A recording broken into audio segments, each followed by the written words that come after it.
The air was always colder around the Walsh estate. Locals in southern Maryland say the fog doesn't lift there. Even on the clearest summer day, the road that curves behind the sycamores near Chesapeake Hollow seems to breathe mist, like the earth is exhaling secrets it has tried for centuries to bury. By the time the scandal surfaced in fragments, sealed records, anonymous letters, and a family crypt partially unearthed by a flood, it was too late. What began as an investigation into missing indentured servants in 1798 turned into something older, and something deeply unnatural. This is the story of the Walsh Dynasty and the darkness beneath their basement floors. The Walsh family arrived from Ireland in 1789 with a fortune made from medicine, though no one could explain how. Their patriarch, Dr. Eamon Walsh, claimed to have studied in Paris and Vienna, but there are no university records. What there are, however, are death notices. Patients who had undergone Dr. Walsh's bleeding and extraction therapies were often buried within a week. Still, when they bought 400 acres in the quiet town of Darnell's Cross, Maryland, few questioned it. The estate was grand, 3 stories, marble staircases, a private observatory, and even, reportedly, an underground surgical theater. The family claimed it was for research. Their wealth funded the county's only clinic, and most of the Walsh name was untouchable in court. But something in the town began to shift. By 1795, more than a dozen field workers from nearby farms had vanished. Some were immigrants, others indentured, none were traced. Sheriff Peter Huxley wrote in a faded 1796 report, "There are no witnesses, but they all passed through Walsh property last. One boy said he heard a scream beneath the earth, then organ music." In a personal diary hidden inside a false drawer of a collapsed writing desk found during renovations in 1972, a young governess employed by the Walsh family documented her final months before disappearing. She had been hired to tutor the youngest Walsh child, Eleonora, but Annabelle's entries quickly turned from routine to disturbing. April 2nd, 1797. Miss Eleonora will not leave her room. She claims there is a man in the walls whispering in Latin. The doctor says it is only the echoes from the furnace tunnel. April 19th. I heard a voice behind the looking glass in the second-floor hallway. It sounded like a woman humming, but the mirror is fixed to brick. There can be no behind. May 6th. I followed the nurse downstairs after curfew. She unlocked the pantry door and descended into a black corridor lit by blue flame. I swear the walls moved. I heard metal on bone. That was the final entry. Annabelle Cleary's name appears nowhere else in Maryland records. On the night of October 8th, 1798, a stable boy named Timothy Keene fled barefoot to the Darnell Sheriff's office, covered in soot and blood.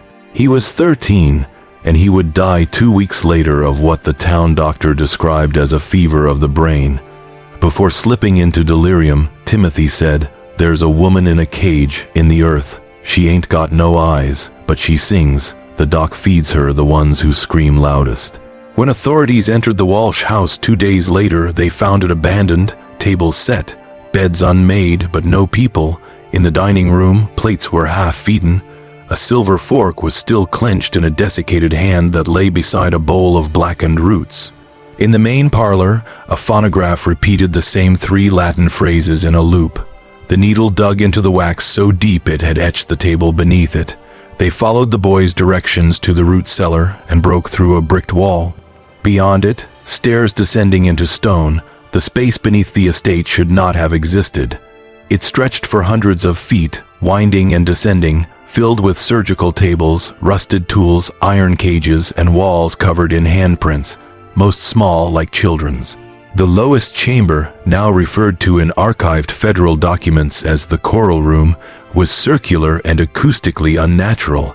Any noise echoed for minutes. On the walls were 12 sealed doors, each painted with a symbol, a wolf, a spiral, a flayed tree, a serpent with human hands. Inside one of the unlocked rooms, officials found a cot, restraints, and a journal half consumed by mildew. Only a few entries survived. Journal of Dr. Eamon Walsh, dated March 3rd, 1797. She cannot die, the mother of voices. Her blood devours disease, but the cost is suffering. I must feed her memory. Each scream teaches her the human shape. We will be gods. March 11th. The child tried to set her free. I locked her away. Let her sing with the blind saint. March 20th. She grows stronger with each soul taken. She whispers recipes now for life and for death. In 1802, a nun at St. Araminta's convalescent home transcribed the ramblings of a patient found wandering the woods, shoeless and mute at first, speaking only in riddles. She wore a dress of 18th century style and claimed her name was Sinister Walsh. What follows are the nun's notes. She says the walls remember that beneath their home there is a mother made of veins and breath, that her father believed pain made the soul visible, and he tried to paint it on flesh. She says her brothers are still alive, trapped in tunnels with mouths sewn shut. She sings in her sleep. Language I do not recognize, it makes the candles tremble. 2 weeks later, the girl vanished from the convent. No sign of forced entry, only a broken mirror in the chapel and a trail of muddy footprints leading to the basement boiler. During a freak storm that flooded much of Cheswick Hollow in 1968, several underground vaults collapsed near the old Walsh grounds. Rescue workers stumbled across the partially buried family crypt. Inside were 22 coffins. 6 were child-sized, 1 was sealed with chains and scorched symbols. Inside, no body, only teeth, human, animal, and something else. Taped beneath the lid was a single page from the Book of Job, inked in something dark and rust-colored.